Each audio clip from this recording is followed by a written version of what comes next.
오늘은 신약 성경 세 번째고요. 그래서 오늘은 예수님에 관한 얘기고, 그 다음에 그 고난으로의 길, 그러니까 십자가에 달리시기 위해서 그 예루살렘으로 가시는 여정과 관련돼서 그런 얘기를 할 예정입니다. 그 예수님의 세 번째 얘기입니다. 자, 첫 번째는 예수님이 친하게 지냈던 사람들, 예수님과 잘 게투게더를 했다고 그래야 되나? 그런 사람들이 어떤 사람들인가? 보통은 보면 가난하거나 병든 자거나 세리나 창녀나 이런 사람들이었습니다. 그러니까 근데 이런 사람들의 특징은 뭐냐면은 당시 기준으로 하면은 사회적으로 소외된 자들이라고 생각을 할 수가 있습니다. 그러니까 소외됐다라는 것은 유대인이 정의하는 죄 또는 죄인이라는 걸 기준으로 해서는 이런 사람들이 죄인인 것입니다. 사실은. 가난한 사람은 꼭 이렇게 죄인이다라고 얘기를 하지만 유대인 기준으로 죄인의 정의는 첫 번째 당연한 얘기지만 하나님을 반대하는 자, 하나님을 거역하는 자, 하나님의 뜻을 반대하는 사람이고요. 그러다 다음에는 그 사람들이 당시의 종교 지도자들이 만들었던 어떤 장로의 전통에 거스르는 자, 전통에 못 미치는 자, 그런 사람들인데 예를 들면 이런 사람들이 되겠죠. 병든 자라든가 세리나 창녀나 이런 사람 되겠죠. 당연히 그러니까 병든 자, 수치스러운 직업이 있는 사람들, 그리고 이방인들도, 즉 이런 사람들은 죄인이다라고 생각을 했기 때문에 당연히 당시의 종교 지도자들은 이런 사람들과 같이 어울린다든가 그런 것들을 당연히 금기시하죠. 그래서 갈라디아서 2장에도 보면은 베드로가 이방인하고 테이블 교제를 하다가 예루살렘에서 온 사람들이 나타나니까 급하게 그 자리를 파하는 그런 거를 보고서 바울이 책망하는 그런 것들도 나오려는데, 그러니까 이방인 또는 이런 사람들하고 같이 자리를 한다, 식탁 교제를 한다라는 것은 무엇이냐면은 이런 사람들을 받아들인다. 나는 이런 사람들하고 같은 사람들이다. 나는 그런 인정하는 거나 같기 때문에 극히 싫어했습니다. 그래서 이방인이다라고 하면은 당연히 이방인도 싫어하지만은 그래서 사마리아인들도 싫어했죠. 이방인 취급을 받았는데, 그래서 갈릴리에서 예루살렘으로 가는 길은 사마리아를 지나는 길이 가장 지름길이었는데도 불구하고 당시의 유대인들, 좀 경건한 유대인이라는 사람들은 그 동네 땅도 밟지 않겠다라는 생각에 요단강 동쪽으로 해서 멀리 더 길을 돌아갑니다. 일부러. 그러니까 그 정도였었죠. 근데 지금 얘기한 것처럼 예수님의 친구들은 그런 당시의 사람들이 어떤 사회적 소외된 자들, 죄인이다라고 하는 사람들하고 같이 잘 지냈습니다. 결국 그것 때문에 여러 문제가 많이 종교 지도자들한테 비난을 많이 받았죠. 그래서 이런 것들은 하나님의 어떤 예수님께서 비유로 드신 어떤 그런 예들, 특히 혼인잔치 비유 같은 데서 많이 볼 수가 있습니다. 그래서 처음에는 청함받은 사람 보고 오라라고 얘기를 했는데 이 사람들이 다 자기는 일이 있어서 하여튼 못 오겠다라고 하니까 그 후에는 길에 나와서 아무나 흔한 말로 모든 사람을 초대하는 거죠. 데리고 오라라고 하는데, 그러한 예를 통해서 하나님께서는 구약에서는 이스라엘을 통해서 선택하시고 이스라엘을 통해서 모든 민족에게 축복을 주시기를 원했었죠. 그렇지만 일단 이스라엘 민족이 먼저 선택받은 백성이라고 할 수 있었는데, 근데 예수님이 오시면서 그러한 것들이 더욱더 확대됐다라는 것을 얘기해 주는 것이 되겠죠.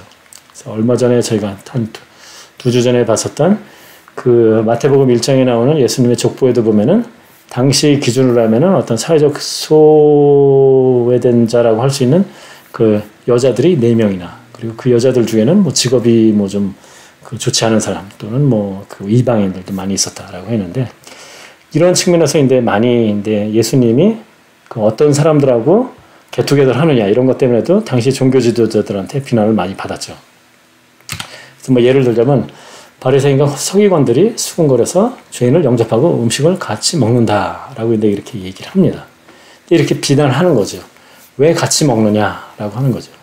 그래서 이 누가복음 15장에 보면은 이러한 바리새인들이 하는 얘기를 예수님께서 아시고 그 이후에 말씀을 하십니다. 이 땅에 예수님께서 오신 이유가 무엇인지. 그래서 거기에 보면은 3가지입니다. 잃어버린 양, 잃어버린 동전, 잃어버린 아들에 대한 얘기가 나옵니다. 그래서 어떤 사람이 양이 100마리가 있으면은 근데 한 마리가 잃어버렸으면 99마리를 놔두고 한 마리를 찾아서 나설 것이다. 이거 찾고 난 다음에는 기뻐할 것이다. 동조도 마찬가지죠. 어떤 여자가 10드라크마가 있었는데 하나를 잃어버리면은 등불을 가지고 온 집을 이제 뒤집고 이제 다 찾다가 찾으면은 기뻐할 것이다. 그리고 잃어버린 아들은 우리가 이제 잘 아는 이제 돌아온 탕자의 얘기죠. 이제 너무나 잘 아는 얘기인데요. 이 모든 것들의 의미하는 것은 무엇이냐면은 하나님께서는 잃어버린 그 사람들, 즉 잃어버렸다라는 게 모든 사람을 얘기를 하는 것이죠. 그러니까 반대로 그 누가복음 15장 2절에 그 당시의 종교 지도자들이 예수님이 이런 사람들하고 같이 밥을 먹다 식탁 교제를 한다는 것을 비난하니까 예수님께서 이제 오신 이유를 이렇게 이제 설명을 하신 것입니다. 자, 그 다음에 이제 좀 다른 의미로 예수님을 이제 저항하는 세력이 이제 있는 순서인데요. 사역하는 와중에 많은 사람들이 예수님을 따라다녔습니다. 그렇지만은 또 마찬가지로 굉장한 또 저항에도 이제 마찬가지로 접하게 됐었는데요. 그래서 지난번에 말씀드린 것처럼 사실은 사역 초기에는 모든 사람을 대상으로 했었는데 사역 후기에는 12제자, 그러니까 소수의 사람들한테 집중해서 가르치셨다라는 그런 얘기도 했습니다. 예수님을 이제 저항하는 세력을 기준으로 하면 당연히 악의 세력이죠. 사탄이나 마귀들. 그래서 보면 예수님께서 처음에 그 공생의 사역 시작하기 전에 더 정확히 얘기하면 예수님께서 태어나실 때 당연히 그 당시 그 왕이 그 2살 이하의 그 어린아이를, 남자아이를 다 죽이는 거. 당연히 그것도 이제 그 예수님을 없애고자 하는 그런 노력이었었던 거고요. 예수님이 공생애를 시작하면서 광야 시험이 이제 있었던 그런 것들도 당연히 예수님이 저항하는 겁니다. 이런 어떤 그러니까 악의 세력, 사탄이나 마귀가 예수님을 유혹하는 것을 보면은 그 똑같은 내용이 우리 보통 사람들에게도 이제 그런 유혹을 합니다. 그래서 당시 예수님에게 했었던 내용은 어떤 사회적인 부가 어떤 그 영광이나 이런 것을 쉽게 얻으라라고 얘기하는 거죠. 사람들한테의 명예, 어떤 뭐 그런 거, 부. 그러니까 예수님이 어떤 분인지 아니까 그런 걸 이용해서 쉽게 빨리 그냥 해라고 이제 그렇게 얘기하는 거죠. 결국 그렇게 하면은 하나님께서 예수님을 통해서 계획하셨던 그 온 인류에 대한 구원을 이룰 수가 없었기 때문에 예수님께서 이제 그것을 다 그 성경 말씀으로서 배척을 하셨는데요. 사탄 마귀는 예수님을 당연히 이제 저항을 했던 세력이었고 지금도 우리 믿는 사람 그리고 보통 믿지 않는 사람들도 계속 그 자기 수하에 있게끔 이렇게 관리를 하고 그 저항을 하는 그런 세력이 되죠. 가족이나 친지들도 예수님을 그렇게 좋게 보지는 않았습니다. 그래서 예를 들면 마가복음 3장 21절에 보면은 그 세 번역으로 읽어드리면 예수의 가족들이 예수가 미쳤다는 소문을 듣고서 그를 붙잡으러 나섰다라고 얘기를 합니다. 그러니까 예수님이 하는 것에 대해서는 못마땅한 것이죠. 예. 네, 그래서 예수님을 이제 반대하는. 그리고 마찬가지로 예수님이 그 고향 땅에서는 이제 어떤 그 여러 가지 이제 이적이나 아니면 가르침을 많이 주시지 못했는데 그런 이유는 그 사람들이 이제 전혀 믿지를 않았기 때문에 그런 사람들이 믿지를 않았기 때문에 이제 그렇게 할 수밖에 없었죠.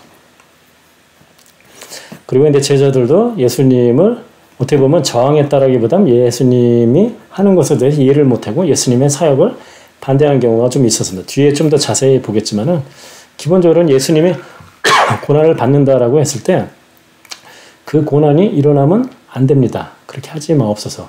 라고 이제 그런 얘기들을 하게 되죠. 즉 그 얘기는 뭐냐면 예수님이 하는 얘기. 나는 이러이러하게 할 것이다. 고난을 받고 죽을 것이다. 라고 했는데 예수님 당신은 틀렸습니다. 그렇게 하면 안 됩니다. 라고 얘기하는 것과 마찬가지죠. 그래서 유다도 배반하고 제자들은 다 도망가고 베드로도 예수님을 3번 부인하고 예. 그래서 아주 예수님을 열심히 저항까지라고 하기는 좀 다른 것과 비교하면 좀 애매하지만은 예수님이 하는 사역에 대해서 이렇게 반대하는 입장이 조금씩 있었습니다. 종교 지도자들은 이제 당연히 이제 예수님을 이제 반대하는 입장이었죠.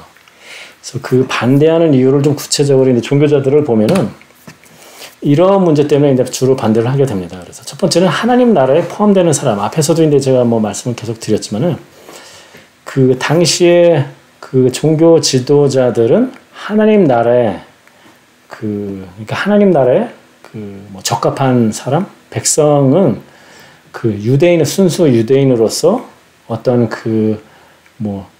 어떤 죄나 이런 것도 짓지 않고 육체적으로도 병이나 또 어떤 몸에 흠이 없고 그런 사람만이 하나님의 백성에 포함될 자격이 있다라고 그렇게 생각했죠. 그리고 뭐 직업적으로도 좀 사회적으로 비난을 받는다든가 그런 사람들은 해당이 안 되고 그렇지만 예수님은 그런 모든 사람을 포함해서 모든 사람이 하나님 나라에 들어갈 수 있다라고 그렇게 생각을 했습니다. 그래서 아이러니는 사실은 그 종교 지도자들은 자기들 좀 전에 얘기한 걸 기준으로 하면 자기들이 어떻게 보면 그 하나님 나라의 백성으로서 가장 적합한 사람이다라고 생각을 했는데 실제로 하나님, 예수님 입장에서는 이 사람들만 어떻게 보면 하나님 들어가기에 가장 어려운 사람들이 된 상황입니다. 정반대가 됐죠. 자기들이 기대하는 것과.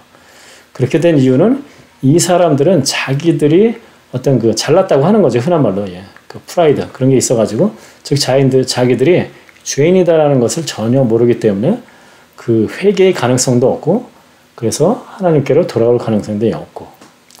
그러니까 회개를, 그러니까 자기 죄를 모르기 때문에 회개 가능성이 없다는 게 사실 가장 큰 문제인 것이죠. 예.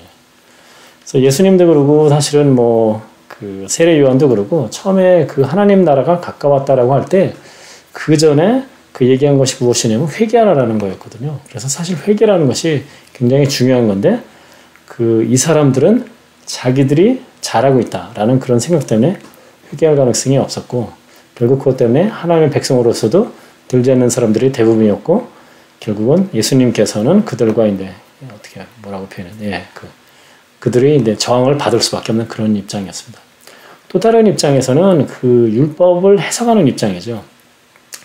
결국은 율법이라는 것은 하나님의 말씀이고 그것을 이제 잘 지켜야 되겠다라는 입장인 건데 당시에 종교 지도자들은 장로의 전통이라는 걸 만들어서 율법을 어떻게 구체적으로 하나하나씩 지키는가 룰을 만들고 그것을 이제 기계적으로 지키는 것을 중요시했습니다. 그래서 그것을 지키느냐 안 지키느냐를 가지고서 이 사람이 그 율법을 따르느냐 안 따르느냐라는 걸 비난을 했죠. 그렇지만 예수님께서는 어떻게 얘기하십니까? 많은 것들이 율법이 주셨던 그 하나님의 뜻, 그 율법의 정신이 중요한 것이 그것을 기계적으로 지키는 것이 중요하지 않다라고 얘기를 합니다. 그러니까 많은 경우에 예수님께서 그 안식일에 병을 고친다든가 아니면 제자들이 이삭을 잘라서 먹는다라든가 여러 가지 그런 것을 하고 그랬을 때 보면 그 종교 지도자들이 이제 비난을 했죠. 그렇지만 예수님께서는 사실은 안식일이 있는 이유가 무엇이냐? 사람을 위해서 있는 것이다. 그래서 그런 날에 그 병을 고친다고 해서 왜 비난을 하느냐라고 그런 얘기를 하시죠. 그 외 여러 가지 것들이 사실은 예수님께서 그 산상수훈에서도 여러 가지 얘기하실 때 너희가 이렇게 하는 것을 들었거니와 나는 이렇게 하는 것을 원한다라고 하면서 율법을 어떻게 보면 좀 새롭게 해석하는 듯한 모습이 보이는데 그런 것들을 보면은 거기에는 율법을 기계적으로 지키는 것이 중요한 것이 아니라 그 정신에 따라 가지고 하는 것이 중요하다라고 이제 얘기를 하시는 것이죠. 바로 그런 측면에서 그러니까 율법을 해석 더 중요한데 종교 지도자들 입장을 기준으로 하면 장로의 전통을 지키느냐 안 지키느냐 그걸 가지고서 이제 예수님을 비난하고 예수님은 그거를 이제 다르게 이제 설명을 해야 되고 그랬죠. 그리고 그 장로의 전통 때문에 사실은 하나님 나라에 포함되는 사람이 누군가라는 측면도 마찬가지로 있는 것입니다, 사실은. 자, 그렇게 이제 예수님이 사역을 하시면서 앞에도 이제 전반기, 후반기가 좀 나눠진다라고 얘기를 했었는데 어떻게 보면은 그 터닝 포인트가 있는데 그것은 이제 그 베드로의 고백입니다. 그래서 마태복음 16장에 보면은 그 예수님께서 가이사라 빌립보 지방에 이르러가지고 제자들에게 물어봅니다. 인자를 누구라 하느냐? 라고 하니까 제자들이 더러는 세례 요한, 더러는 엘리야, 예레미야나 선지자 중에 하나라고 하니까 예수님께서 이제 물어보시죠. 그러면 너희는 나를 누구라고 하느냐? 그때 이제 베드로가 이 고백을 합니다. 주는 그리스도시요 살아계신 하나님의 아들이시니이다. 그래서 이 고백을 기점으로 해가지고 예수님께서는 이때서부터 이제 그 예수님이 원래 오신 목적을 정확히 얘기를 합니다. 그전에는 이제 하나님 나라에 대한 얘기를 했었다면은 그 이후에는 그것을 또 구체적으로 어떤 식으로 이루실 것인가 라고 이제 얘기를 하는 거죠. 그래서 그 방법으로서 얘기를 이제 이렇게 얘기를 하시죠. 예루살렘에 올라가서 이제 그 이후의 얘기입니다. 그래서 베드로가 고백한 이후에 예수님께서 야 바요나 시몬아 너를 이렇게 한 것은 그 사람의 그 뜻으로 된 것이 아니다. 그래서 너는 이제서부터는 베드로가 될 것이다. 이 반석 위에 교회를 세울 것이다. 이런 얘기를 하신 이후에 얘기를 하십니다. 이제 제자들도 어느 정도 이제 좀 준비가 됐구나 생각을 하시면서 얘기를 합니다. 그래서 그리스도께서 예루살렘에 올라가 장로들과 대제사장 등과 서기관들에게 많은 고난을 받고 죽임을 당하고 제3일에 살아나야 할 것을 제자들에게 비로소 나타내시니, 자, 근데 설명을 합니다. 이제 구체적으로 하나님 나라를 임하게 하는 방법이 이런 방법이다라고 얘기를 하는데, 그때 베드로가 뭐라고 얘기합니까? 베드로가 예수를 붙들고 항변하여 이르되 주여 그리 마옵소서, 이 일이 결코 주께 미치지 아니하리이다. 예수님이 지금 얘기하신 방법이 틀렸습니다 라고 좀 얘기하는 거예요. 예수님이 지금 얘기를 했는데도 불구하고. 그러니까 그 이후에 예수님께서 얘기하시죠. 베드로에게 사탄아 내 뒤로 물러가라. 나를 넘어지게 하는 자로다. 길을 막는 자다는 얘기죠. 그리고 하나님의 일을 생각하지 않고 사람의 일을 생각하는도다 라고. 예. 하나님으로 믿었다 그러면 당연히 예수님이 하신 말씀은 이유가 있겠구나. 정확히는 그 당시에는 이해를 못했을지라도 그 후에 몇 번에 걸쳐서 이 얘기를 하실 때마다 제자들은 이해를 못했다라고 얘기를 합니다. 그걸 이해를 못하는 게 어떻게 보면은 뭐 당연한 얘기라고 할 수 있지만, 그래도 그 예수님이 하나님의 아들로서 어떤 그 메시아로 오셨다라고 하면은 그분의 이유가 있겠지라고 그래도 따를 수 있었어야 되는데 반대라는 거죠. 자기 기준으로 하면 이게 말이 지금 안 되는 거예요. 그러니까 그러지 마십시오. 안 됩니다. 예수님 당신이 틀렸습니다. 근데 라고 얘기하는 것과 마찬가지죠. 그래서 사람의 일을 중심으로 생각을 한다라고 이제 얘기를 하는 것입니다. 그래서 사실 이런 일들은 매번 반복이 됩니다. 사실은. 그래서 예수님께서 마가복음을 기준으로 하면은 고난이 있을 것이다. 그러니까 똑같은 얘기를 하십니다. 그러니까 대제사장, 종교 지도자들, 바리새인들에게 고난을 받은 후에 죽고 나서 그 다음에 3일 후에 부활할 것이다라는 얘기가 마가복음 8장, 9장, 10절에 나옵니다.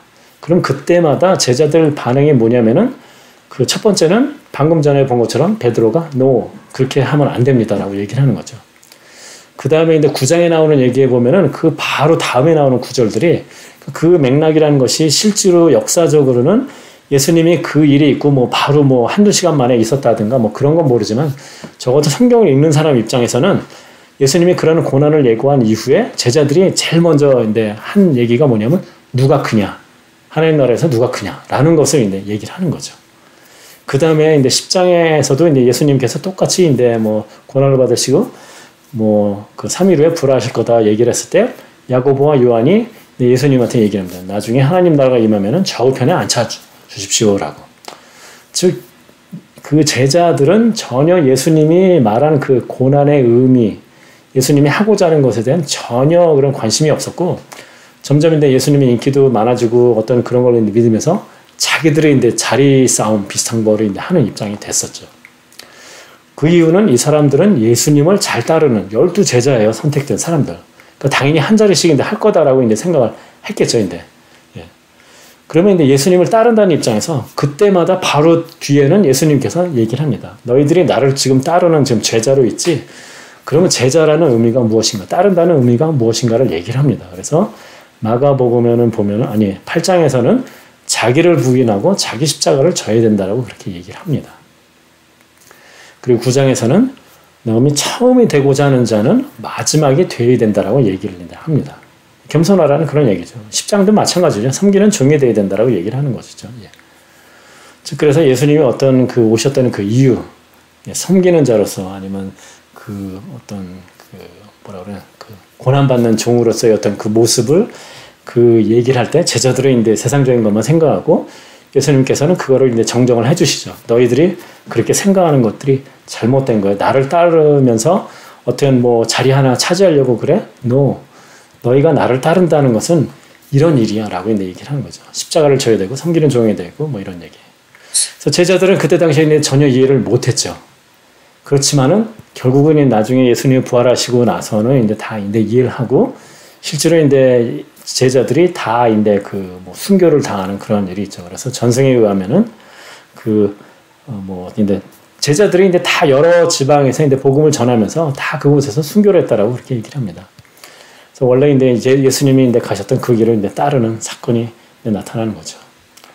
자, 그러면서 이제 변호산 사건이 또 일어납니다. 그래서 성경에 보면은 좀 전에 그 가이사랴 빌립보 지방에서의 그 얘기를 한 이후에 정확히 6일 이후에 변호산 사건이 있다라고 얘기를 합니다. 그래서 높은 산에 이제 예수님께서 세 제자, 그 베드로, 요한, 야고보를 이제 데리고 이제 올라갑니다. 그곳에서 예수님의 얼굴이 여기 있는 것처럼 그들 앞에서 변형돼서 얼굴에 해같이 빛나며 옷이 빛과 같이 휘어졌더라.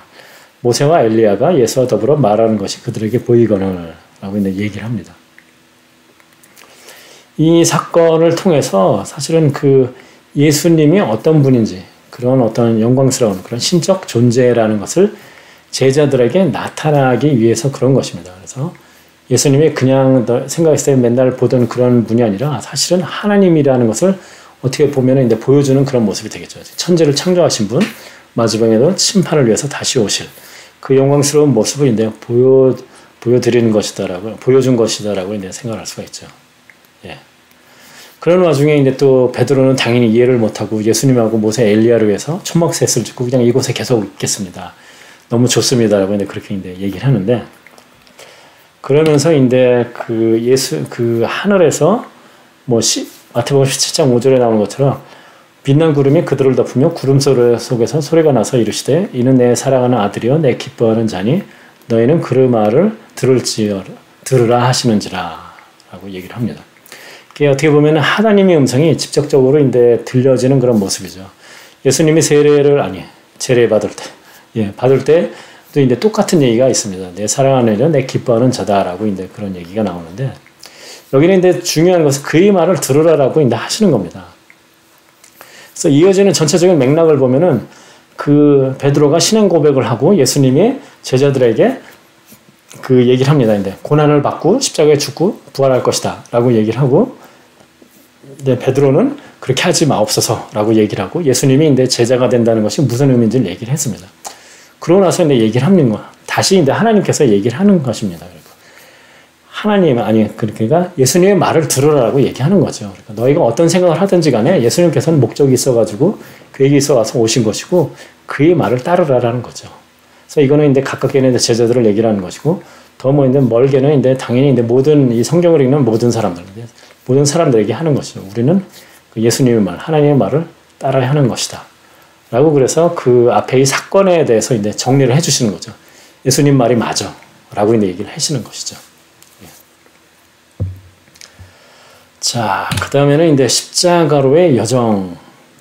십자가로의 여정은 뭐 다 아시겠지만 고난을 받고 죽이시기 위해서인 것이죠. 예. 그래서 전혀 다른 이제 메시아로 오신 분, 그 하나님 다른 하늘 나라를 이제 세우기 위해서 오신 분이죠. 예. 그래서 일단은 십자가로의 여정이라는 것은 그 예루살렘에 가서 십자가에서 죽으시기 위한 것이죠. 그걸 통해서 이제 우리 인간의 죄를 사하시고, 그걸 통해서 모든 인간이 그 죄의 싹을 치르고 하나님과의 관계를 회복하기 위해서, 그게 이제 다음으로 이제 넘어가는 거죠. 이제 온 인류를 구원하기 위해서입니다.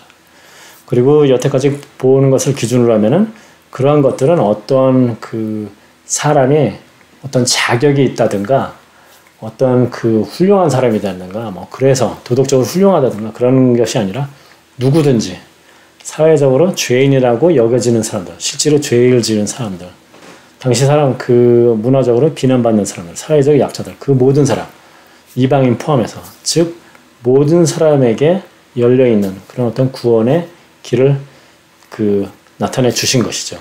예. 그래서 십자가로의 여정.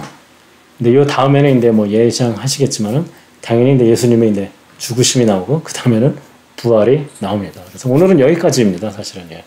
그러니까 원래 제가 기준으로 하는 책도 그렇게 긴 내용은 아니고요. 그래서 하여튼 이런 내용입니다. 그래서 이 내용을 통해서 저희가 이제 생각해 볼 수 있는 것은 우리가 어떻게 보면은 당시 종교 지도자들은 그 종교적인 전통, 즉 자기들이 이제 만들어 온 것이죠. 갑자기 만든 것도 아니고 어떻게 보면 이제 어느 기간 동안에 이제 이제 조금씩 다듬어지면서 나름대로 확립된 것인데, 그런 어떤 전통을 기계적으로 지키고 그래서 그것을 지키냐 안 지키냐를 가지고 어떻게 보면 사람을 이제 비난하고 제대로 뭐 믿음이 좋다 나쁘다 이렇게 뭐 어떤 평가를 하는데, 사실 그러한 것들이 21세기의 미국 교회, 한국 교회에도 당연히 있죠. 우리가 하는 모든 것들은 사실은 전통이에요, 사실은. 예. 예.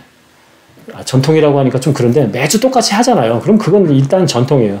그러면 우리가 생각해 봐야 되는 것은 그 전통이라는 것이 기본적으로는 그게 하나님이 원래 그런 것을 하라고 하신 것에 따라 가지고 그 정신에 맞느냐 틀리느냐, 단순히 기계적으로 해왔기 때문에 늘 하는 것이고 실질적인 의미랑 다르게 행하든가 아니면은 다르게 그것을 해석해서 그걸 가지고 사람들을 뭐 비난하거나 정죄하거나 그러진 않는가 라는 그런 것들을 생각을 해봐야 됩니다. 사실은.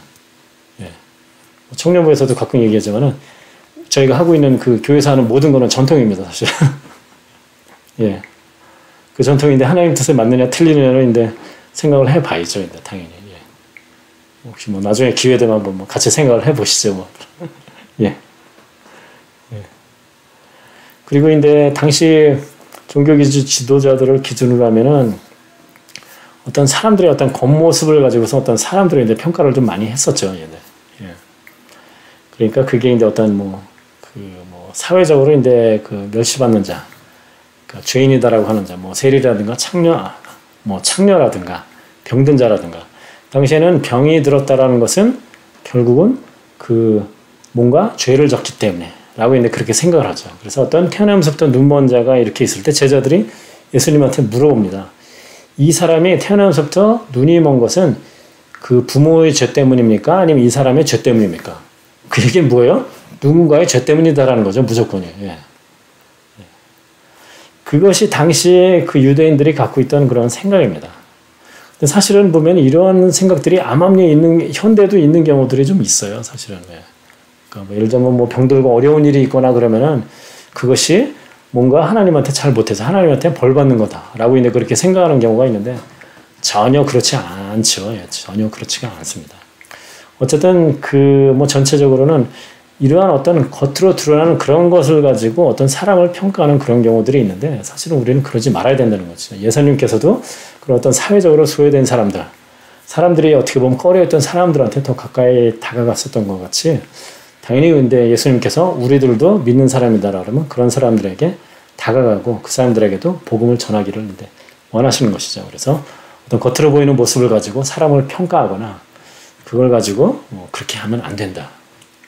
그러니까 그거는 뭐 옛날에 제가 어디서 책에서 봤을 때 그런 내용이 있었던 게 기억이 나요. 그러니까 미국의 어떤 교회들의 어떤 그 뭐 어떤 뭐라고 표현해야 되나 그런 거를 이제 하기 위해서 예를 들자면 그 어떤 교회 그 백인들만 있는 교회에 예를 들자면 흑인이 만일 그 예배를 드리기 위해서 들어왔다. 그럼 사람들이 이제 어떤 모습을 하겠냐라는 거죠.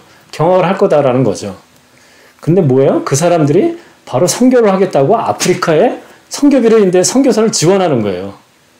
그러니까 자기네들은 그런 아프리카의 그 어떤 흑인들을 위해서 뭐 기도도 하는 줄 모르지만 뭐 한다라고 하면서 자기들은 그런 사람들을 직접적으로 그 맞았을 때 환영할 생각이 전혀 없다라는 거죠. 그러니까 그런 이중적인 그런 생각을 이제 비난하는 건데 그런 것들이 이제 있을 수 있다라는 것이고 예수님께서는 마찬가지로 이러한 어떤 과정을 통해서 우리에게 이제 마찬가지로 이제 얘기하신 거죠. 즉 뭐 쉽게 얘기하면 하나님께서는 모든 사람을 사랑하시니까 모든 사람에게 가까이 가야 된다라는 그런 얘기죠.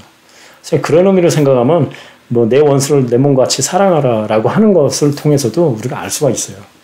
어떻게 보면 우리가 인종적인 그런 것 측면에서가 아니라 어떻게 보면 가장 우리가 싫어할 수 있는 사람이 뭐예요? 나한테 해코지한 사람이에요, 사실은. 그러니까 내 입장에서는 원수라고 생각할 수 있는 사람이죠. 쳐다보기도 싫고 얘기하기도 싫고 뭐 그런 사람인데 그런 사람을 사랑하라 라는 것을 통해서도 우리가 알 수가 있습니다. 예수님이 원하시는 것은 모든 사람에 대한 어떤 그런 사랑 그런 게 있다라는 거죠.